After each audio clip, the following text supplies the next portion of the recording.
I've been counting down the days to get out. I've been looking for a way from this town. And you're too far away to help me now. So I'm counting down the days to get out. 'Cause I need to learn to forget. Assalamualaikum warahmatullahi wabarakatuh. Perkenalkan, nama saya Alaudi Abdurrahman, dan kali ini kita akan berbicara tentang irigasi.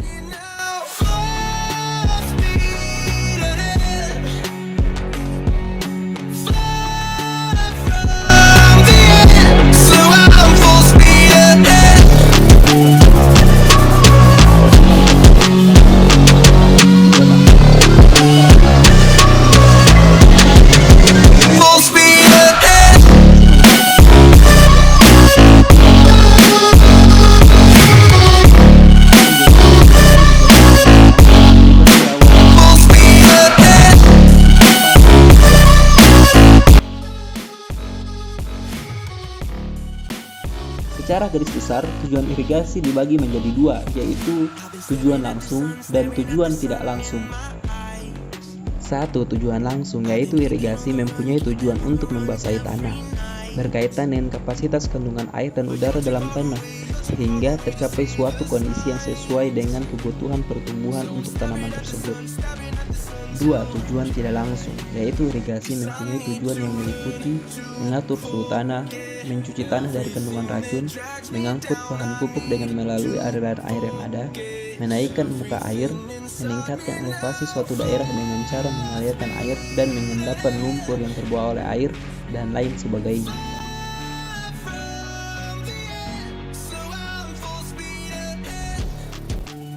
Irigasi memiliki berbagai macam bentuk, tetapi pada umumnya terbagi menjadi 6, yaitu berdasarkan status jaringan, berdasarkan tingkat teknis, berdasarkan aplikasi air, berdasarkan sumber air, berdasarkan teknis pemberian air, dan berdasarkan tujuan penggunaan air.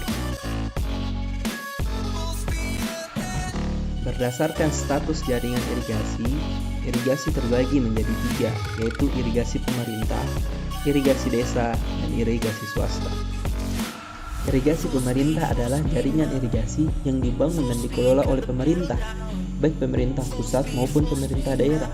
Umumnya, irigasi ini memiliki ukuran yang sangat besar. Irigasi desa adalah jaringan irigasi yang dibangun dan dikelola oleh masyarakat desa. Tidak jarang masyarakat desa secara gotong royong membangun sendiri jaringan irigasinya, karena pembangunan dari pemerintah belum mampu menjangkau daerahnya. Irigasi swasta adalah jaringan irigasi yang dibangun dan dikelola oleh swasta atau perseorangan untuk keperluan sendiri. Misalnya, jika swasta membuka usaha perkebunan, maka dapat membangun dan mengelola jaringan irigasi untuk keperluannya sendiri. Berdasarkan tingkat teknis, irigasi terbagi menjadi 3, yaitu irigasi teknis, irigasi setengah teknis, dan irigasi sederhana. Irigasi teknis adalah jaringan irigasi di mana airnya diatur dan dapat diukur. Untuk dapat mengukur air yang masuk dan keluar, jaringan irigasi ini dilengkapi dengan pintu. Untuk mengukur besarnya air, jaringan irigasi ini dilengkapi dengan bangunan ukur yang bisa berupa papan berskala, bangunan ukur khusus contohnya seperti Cipoletti, Venturi, dan lain-lain. Umumnya, pintu air dimanfaatkan sekaligus berfungsi sebagai bangunan ukur, misalnya pintu sorong, pintu romijin, truk deguter, dan sebagainya. Irigasi setengah teknis adalah jaringan irigasi yang airnya dapat diatur tetapi tidak dapat diukur. Jaringan ini dilengkapi dengan pintu tetapi tidak ada bangunan atau alat ukur. Irigasi sederhana adalah jaringan irigasi yang tidak dilengkapi bangunan ukur maupun pintu. Kalaupun ada pintu, bangunan pintu itu tidak permanen dan sangat sederhana sehingga mudah rusak. Berdasarkan aplikasi air, jaringan irigasi dibagi menjadi 3, yaitu irigasi genangan, irigasi sprinkler, dan irigasi tetes. Irigasi genangan adalah pemberian air dengan cara menggenangi lahan tempat tanaman tumbuh.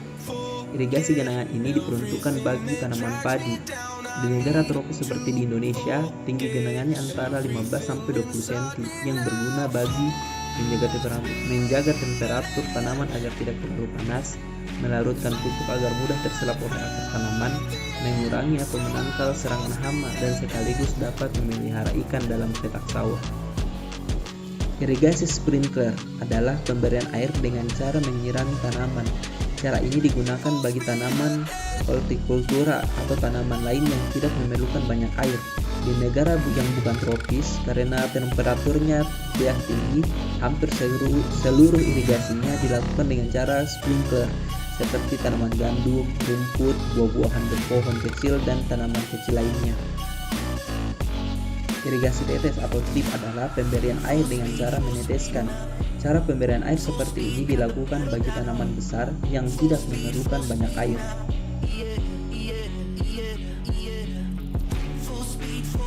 Berdasarkan sumber air, irigasi dibagi menjadi 3, yaitu irigasi air permukaan, irigasi air tanah, dan irigasi sawah tada hujan. Irigasi air permukaan adalah irigasi yang sumber airnya dari air yang mengalir di atas permukaan tanah, misalnya sungai, danau, dan waduk. Irigasi tersebut dibedakan atas 5 golongan, yaitu irigasi alur, irigasi gelombang, irigasi penggenangan petak jalur, irigasi genangan, dan sistem irigasi di bawah permukaan tanah.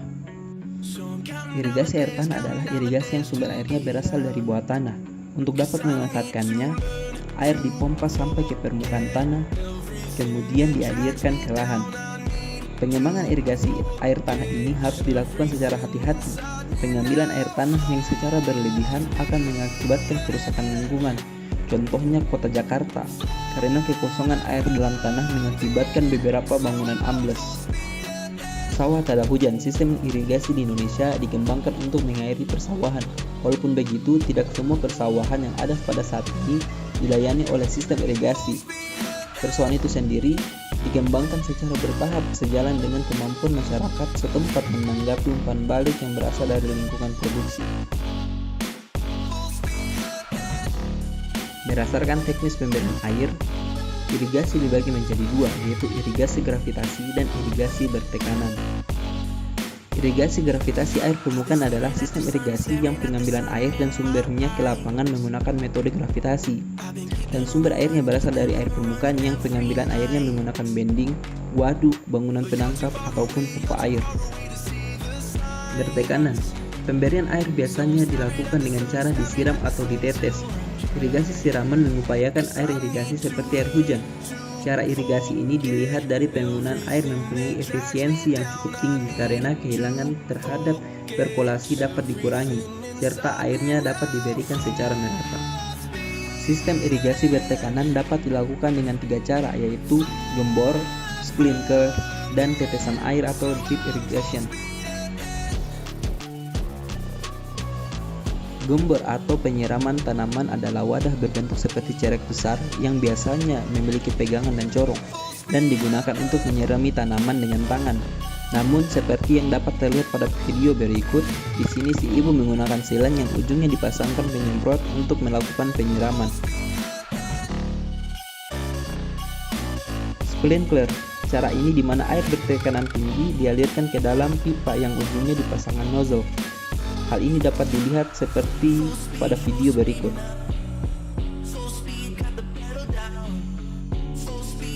Metode tetesan air atau drip irrigation dirancang dengan sistem pendistribusian semi gravitasi, di mana air diangkat dengan bantuan pompa dengan menggunakan tenaga dari solar cell menuju ke penampung reservoir. Dengan selanjutnya air dialirkan secara gravitasi menuju ke lahan menggunakan pipa utama dan ke pipa pembagi, lalu diteteskan melalui emitter langsung menuju ke daerah perakaran. Sumber air untuk metode ini bisa menggunakan air dari permukaan maupun sumur. Berdasarkan tujuan penggunaan air, irigasi terbagi menjadi 2, yaitu irigasi persawahan dan irigasi tambak. Irigasi persawahan adalah irigasi yang berfungsi untuk memberi air ke sawah atau lahan penanaman lainnya. Irigasi tambak adalah jaringan irigasi untuk mengalirkan air bagi pertambakan. Sebagaimana kita tahu bahwa perikanan tambak memerlukan air payau, yakni campuran antara air tawar dan air asin. Namun demikian, makin intensnya penggunaan pupuk kimia dan pestisida yang berlebihan, maka mutu air tawar sangat rendah dan justru menjadi racun bagi ikan di tambak. Karena itulah dibangun irigasi khusus untuk pertambakan.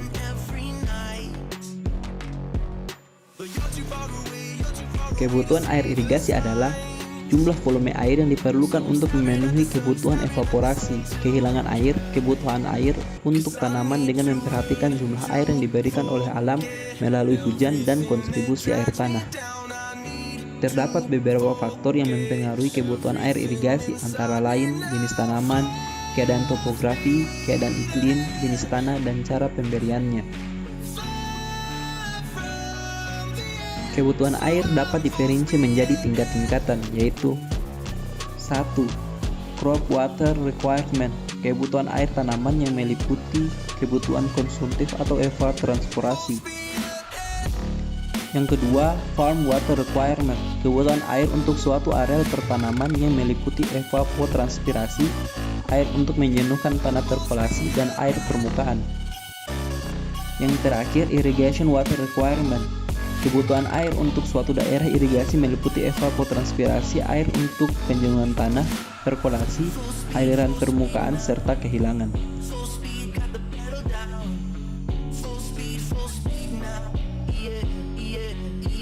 Mungkin itu saja materi yang bisa saya bawakan pada saat ini. Lebih dan kurangnya mohon dimaafkan. Sekian dan terima kasih. Bye bye. Full speed now, yeah, yeah, yeah, yeah.